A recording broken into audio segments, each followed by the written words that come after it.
So thank you, everybody. Thank you. Thank you, everybody, for joining. So for those that don't know, my name's Andrew Stone. I'm the current president of AI Detroit, and wanted to host a couple of these investment town hall discussions, just kind of talk about um, AI Detroit's investments, some options, some next steps, kind of just a high level as to where we're at as an organization, and wanting to make sure that the membership has input as to what we're doing, because obviously this is not just our organization, it's all of our organization. So without further ado, just kind of a high level agenda.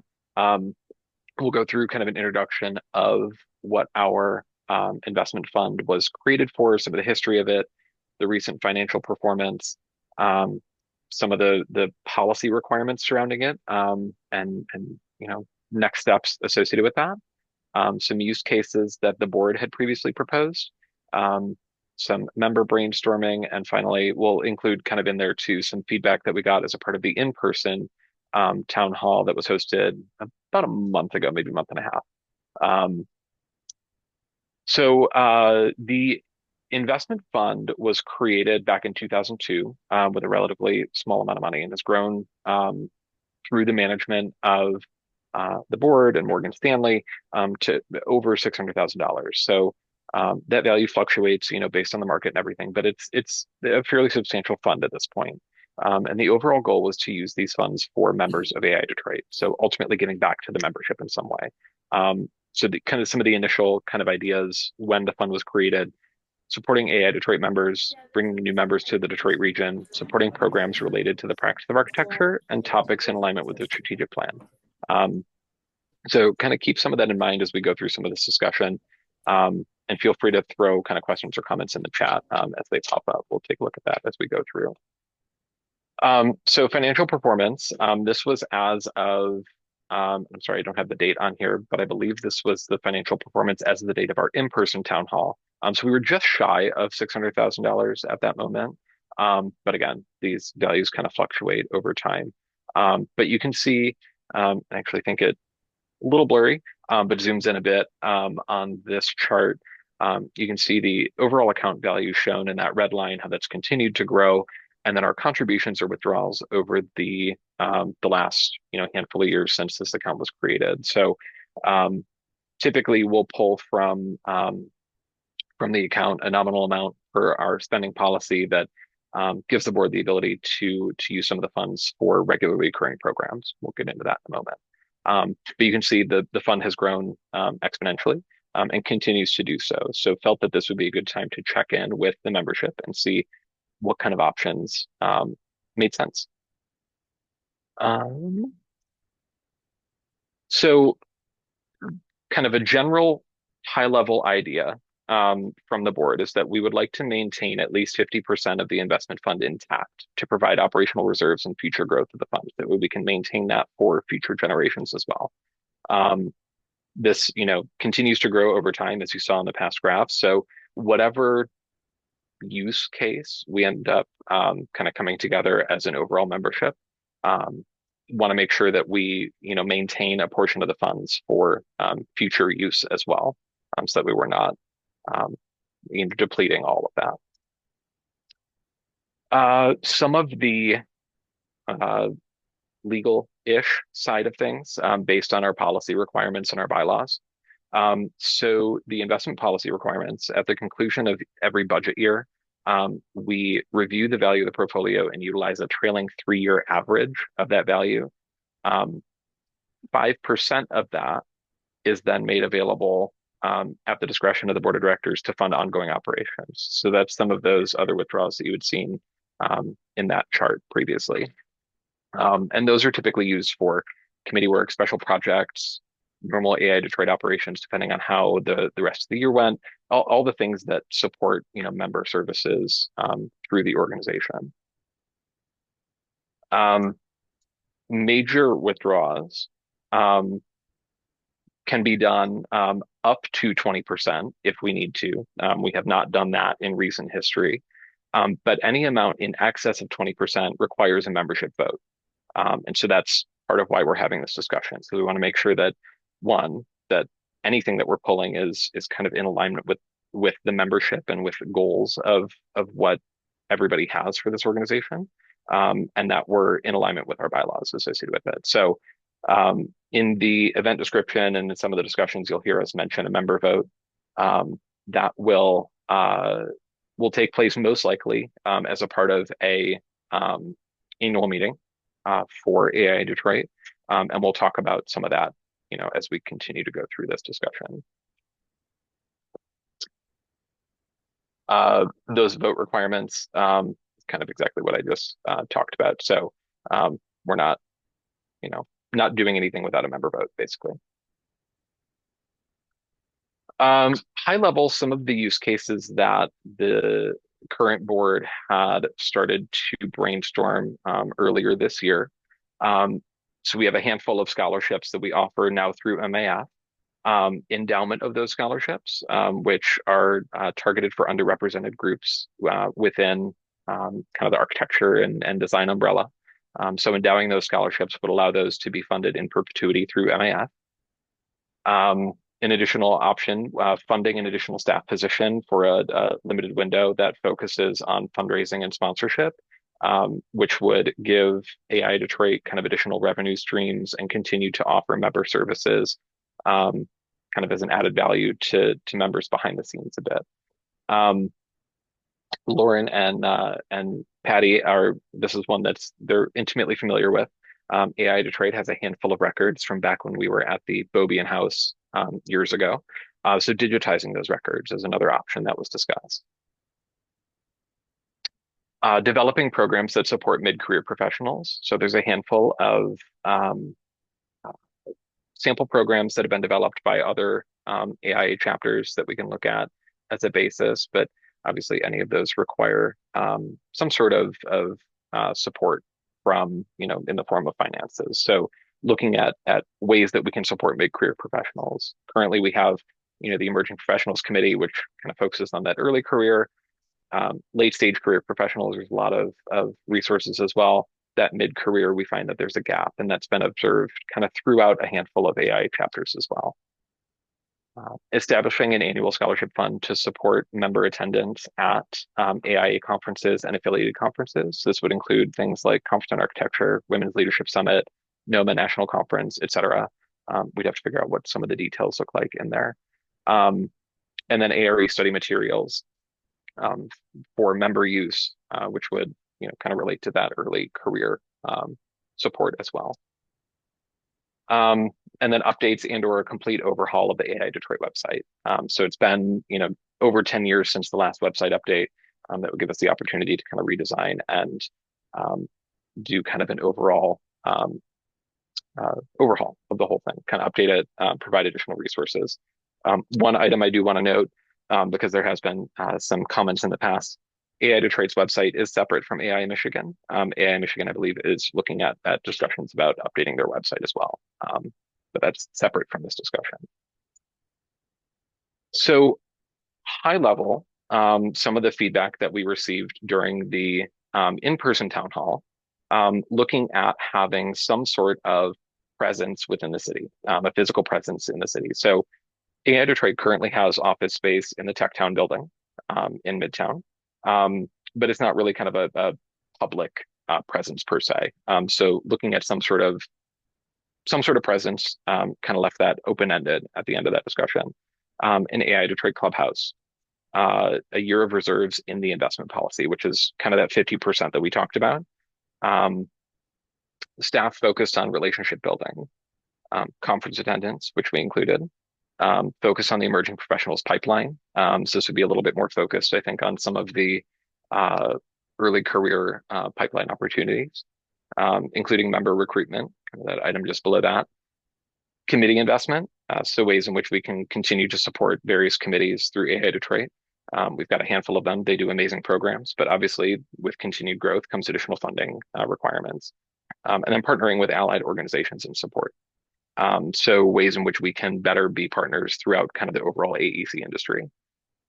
One of the overarching themes that we found during the in-person town hall was a discussion that in order to look at using this money, what is kind of the overall strategic plan for AI Detroit in how we want to use it, right? we have this money. There was a sense that part of the discussion was, are we are we coming up with use cases just because we have this funding, and we have this money available?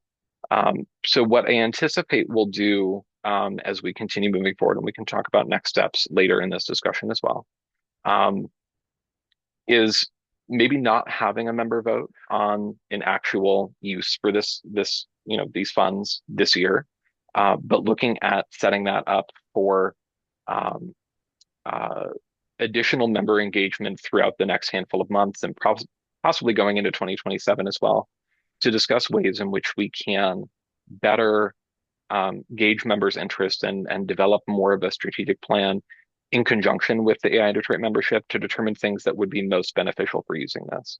Um, and that's, I know, kind of a lofty statement and whatnot, but opportunities for, a more strategic use as opposed to, um, filling in gaps in programming, if you will.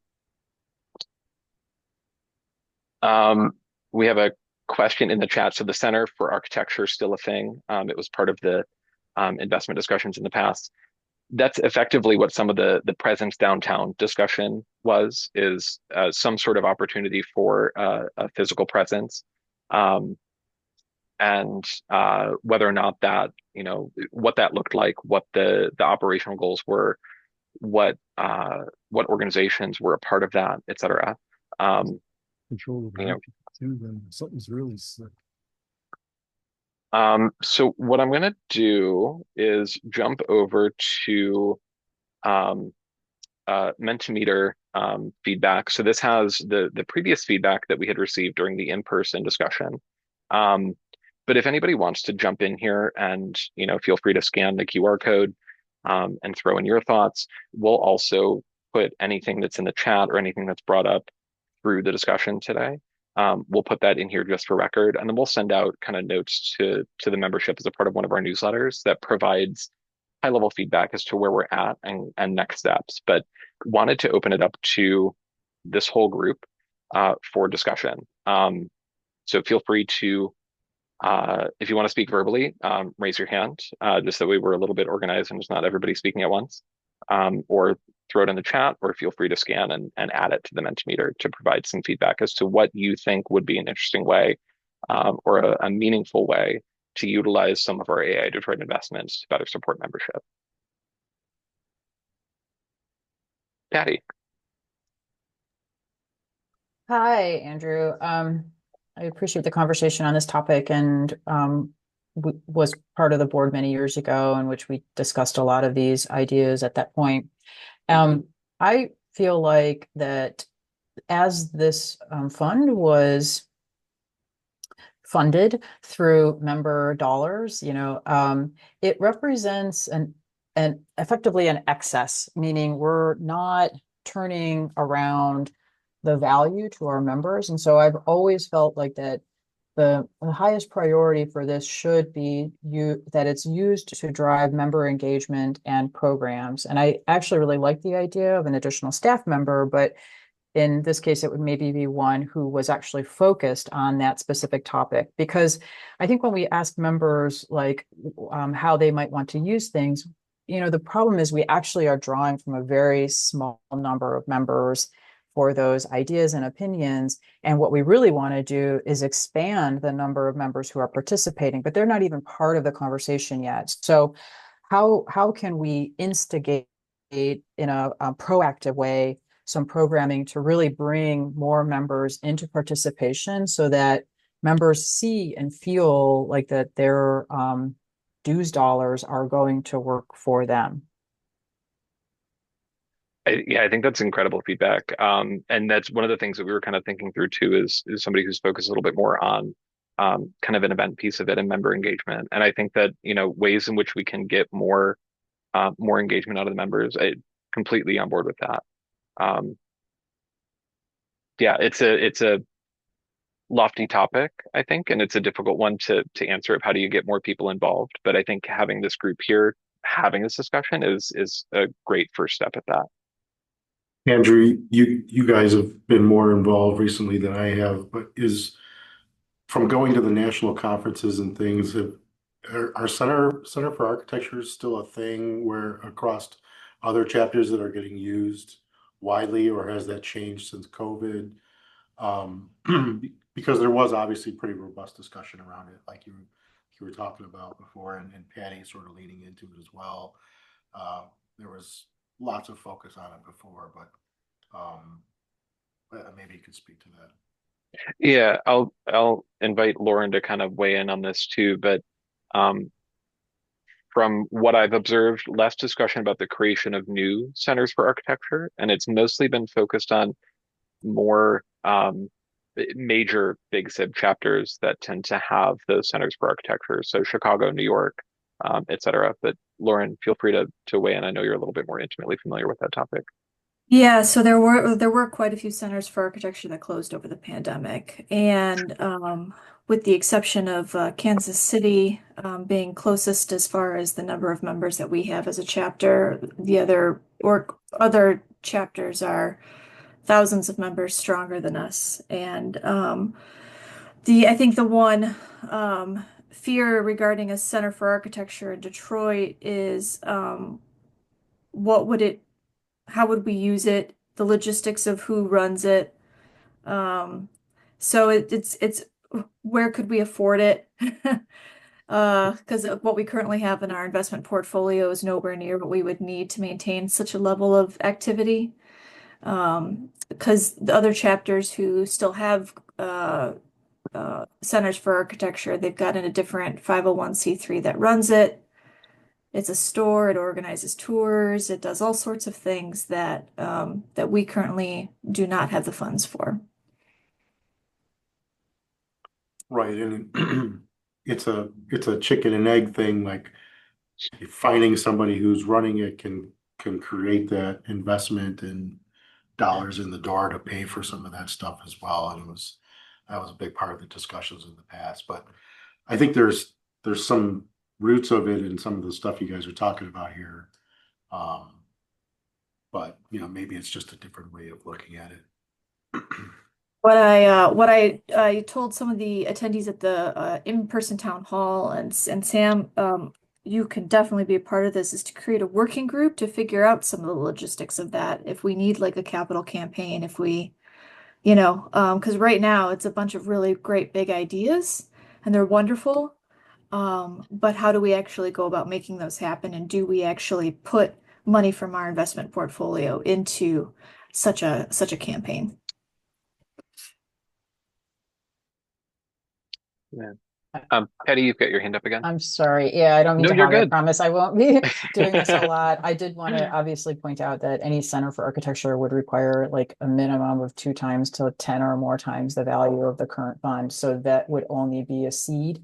And I Right. guess there was one of the ideas put forward was the idea to have a staff member focused on fundraising. For me, that seems sort of counterintuitive because we're talking about a pile of money that we don't know how to spend, and yet we think our highest priority is building another pile of money. Fair. And Fair. as Lauren was just talking, it has always been the case that the seeming hurdle to accomplishing any of the ideas that people have has been the sort of administrative side of it. The volunteers who participate as members on the board have limited capacity because they are generally working professionals. And so it's the staff of the AIA that can really help us to accomplish these goals. And if we, again, increase that staff, we can ideally put some more energy to that. Hey Andrew, this is Roland. Can you hear me? Yeah, we can. Hi everybody. I just wanted to make a quick comment on the centerpiece because I was on some of those early discussions as well, and I think one of the things that Patty just brought up makes a lot of sense about why would we want to start another pile of money. And I think one of the things we talked about that would have helped defray that was obviously large sponsorship, but also the opportunity to work with our allied organizations and help them be significant in programming this venue so that it's not all on us as an organization, but we've got all of these interior folks and even contractors, whoever we determine would fall into that category, that might help greatly create that kind of an opportunity and presence downtown. So that was just part of the discussion from way back. But it is, I think it would be nice to have something like that, but there's so many details that we have to work out so we don't dig a bigger hole for ourselves. True.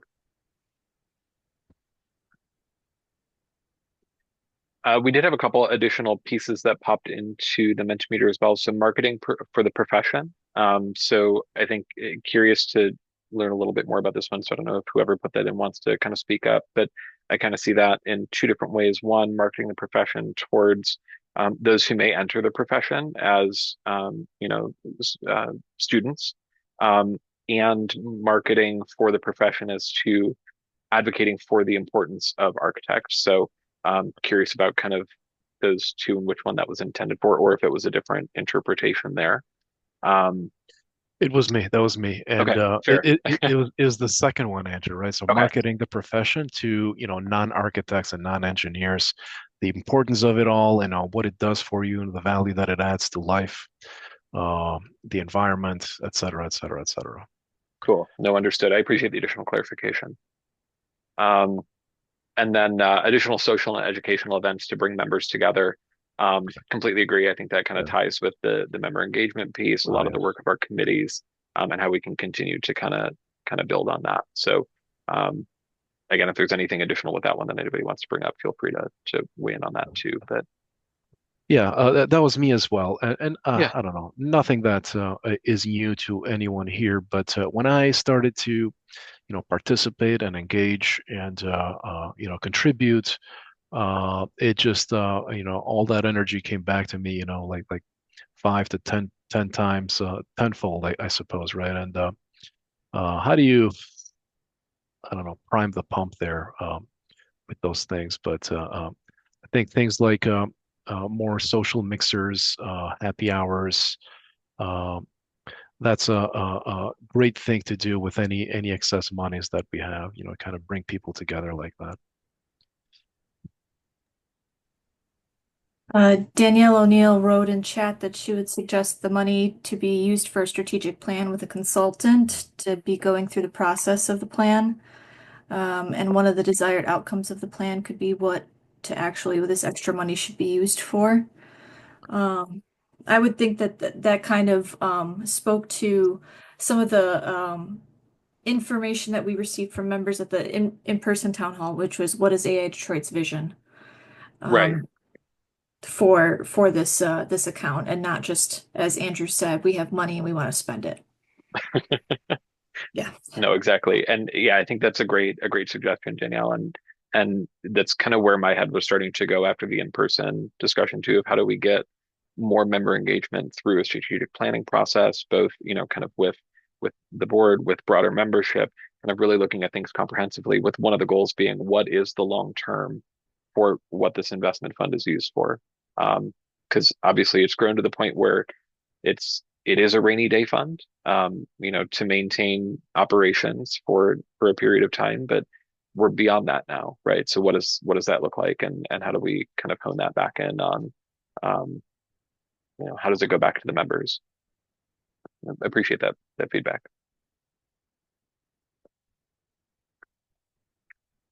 What else?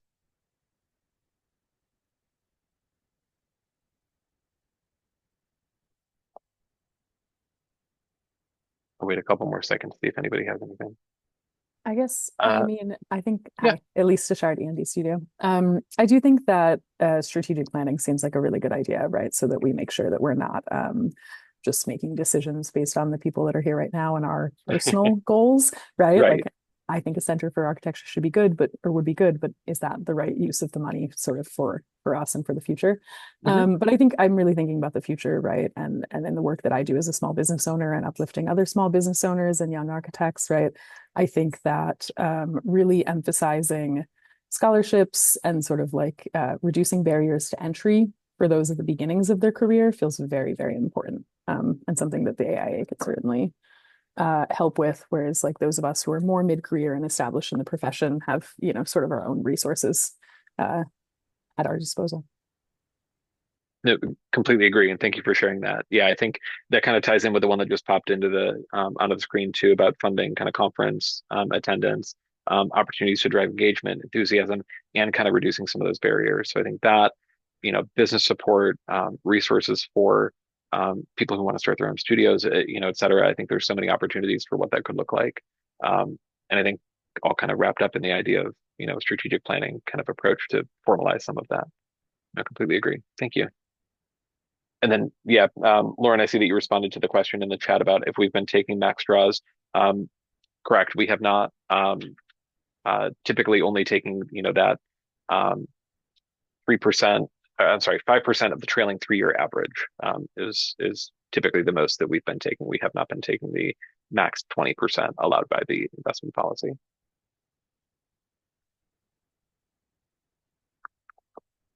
Any additional feedback? Patty, we have been taking that 5%, but anything beyond that would require a membership vote. That's why we're having I these town see. halls. Okay, now I understand. Thank Yeah. you. But I mean, that 5% is like It's a 20 lot. grand, right, Lauren?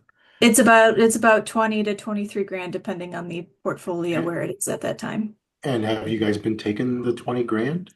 We have. Okay, good. But I didn't consider that what Patty was saying as far as a max in withdrawal. No, I I- mean, when Patty and I were working on that policy, it was the intent was that we would max out that 5% and use that. So that part's good. I think that was the Yeah, intention. Yes. I mean, maybe another idea is to revisit the policy and perhaps increase that percentage. If we're finding that we're taking that 5% and using it, if we doubled that or tripled it, what would that get for us, if anything? Rather than considering like a big, over 20% draw for a one-time action that may not be sustainable. Because I think um, in the realm of AIA components, our rainy day investment fund is substantial, and most components do not have this, and it gives us a degree of it should give us a degree of confidence to initiate things like hiring another staff member or any of these other kinds of sustained programming, but they should be conceived of as sort of sustainable, at least in the near term, not a one year or one and done kind of thing. totally fair. No, completely, greatly appreciate that. I think the reason that we haven't increased the 5% over 3-year average is because that is sustainable. If we do increase it, double it or triple it, it's no longer sustainable with the investment portfolio. So that is one of the reasons why we haven't touched it as a board. Well, according to our financial consultant, I mean, I think that makes sense, but you can see the trajectory of the fund over time, and I guess I would maybe, they can show you guys the long-term charts and to see that Right. that's the case, but it doesn't appear that that's the case. Our fund value is increasing despite our draws at an extremely fast rate. Yeah. Like just to your point, yeah, this is with the, you know, Mhm. 5% of the trailing 3-year average, right? So is there an Yeah. opportunity to almost level that curve is what you're saying Right. I and mean, Five, the utilize more of goal that was on a not yearly to let this basis? thing grow forever to infinity. I mean, we're Right. not trying to fund our 401ks here. So, right, Correct. yeah, yeah. 5% is sort of an industry standard for like endowment investments like that everybody plans on a 5% draw every year. And that's sort of an industry standard on what overall over a long period of time most funds can sustain. But yeah, to Patty's point, if we're seeing a trend that is more consistent, it looks like this is over 15 years from where it really starts to spike. That's a solid pattern.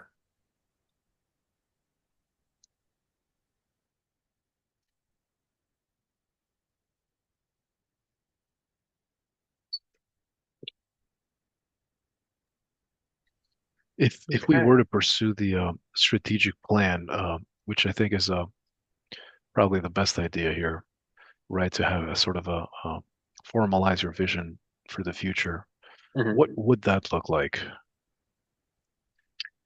Um, my assumption, and haven't really formalized this thought process too much, would be to look at a handful of different, strategic planning advisors who would help us through that process. I know AI Michigan just recently went through a similar process, and they were very happy with the results. So, I think that they can give us a short list of potential consultants. And then it would involve, I think, direct member engagement, feedback surveys, discussions, similar to this one, of ways in which, we could do a very targeted um, uh, effort to get feedback about some specific topics about what is the, 1, 5, 10, 20-year plan for AI Detroit, and what does that look like? Yeah, sounds easy. It's super easy. Yeah.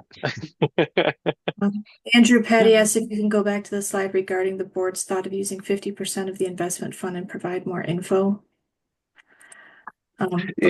So yeah, this was really just a discussion about providing some guardrails to maintain part of that rainy day fund.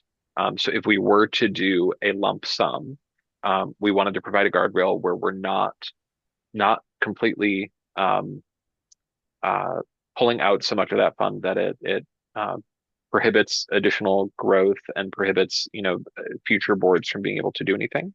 Um, but it was just kind of a low watermark, if you will, for consideration.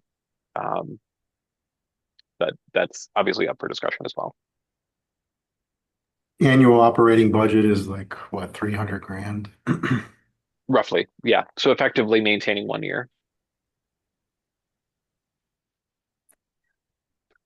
Um, Um, David okay. commented that perhaps a small portion could go towards developing an AI vetted collaborative public art project, one that can serve not only to further identify AI Detroit talents, but contribute to society in terms of international and local culture advancement. A progressive, sustainable, environmentally friendly design instrument of community connection, respecting past, present, and future. Thank you, David. It's beautifully written. I love that as a future kind of program brief for for an engagement opportunity. And I think we've done some opportunities in the past with the kind of design competitions and whatnot. I think that looking at some opportunities to do that could be a great way to um, kind of target some of the goals that we've seen um, through the survey, including the looking at marketing the profession, ways in which we can engage members and whatnot, in an event that does it, or in a program that has some longevity to it. I like that recommendation. Thank you. David's post made me remember some feedback we had received in the past about AI Detroit's position in the city of Detroit from a government affairs standpoint. Like, why aren't we the resource that the mayor goes to for when big things are happening or we want comment? And is there some sort of way that raises our bar on how we engage with the city government or local Southeast Yeah, Michigan government? we have had a handful of discussions throughout the year in relation to government affairs, kind of stemming from some of the feedback and engagement um, at the AI Michigan government affairs level, and how they interact with Lansing, potentially creating, an AI Detroit specific government affairs committee that has the kind of the ear of the local government within the city of Detroit, and potentially the broader community and the different, communities in which, or counties in which um, our chapter is involved. Um, but yeah, I think that's definitely something that we've started talking about a little bit more seriously this year. Um, and I think potential opportunities, for that to grow and gain some traction through a strategic planning process, I think could be a really, really interesting thing.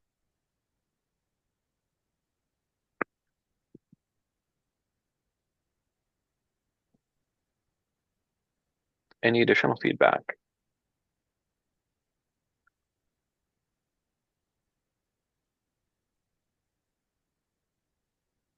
Okay, I'm going to jump forward here a bit to next steps. So these were our initial next steps, kind of after our in-person discussion, kind of before we started having some of these meetings, that we would review as a board, kind of over the next couple months, do some additional follow-up if needed, which I think it is the sense that I'm getting is that there will be additional follow-up throughout this whole process, and then ultimately a member vote for something if we were to do a larger investment draw in November at the annual meeting. The sense that I get, and we'll compile some of these thoughts, and review as a board over the next couple months. But I think my kind of gut instinct after some of this is that likely heading into a little bit more of a strategic planning, member engagement kind of approach to garner some more of this feedback and really develop what is a strategic plan for what to do with some of this funding, and implementing some of these, easier reach topics with the current funding that we have, right? And so I think we'll kind of reassess some of this, strategize a bit about how we can start to hit some of these goals with our current operational targets and with the current kind of infrastructure that we have in place, and then figure out with additional engagement from all of you and many others within the Detroit membership about how we can really create a strong vision for the future. With that, I think that kind of concludes my formal portion of this. But if anybody has additional thoughts or questions or comments they want to bring up, feel free. Open floor to everybody. If not, you can all go back to your lunch. Well, thank you. Thank you very much. Absolutely. Thank you. Thank you, everybody.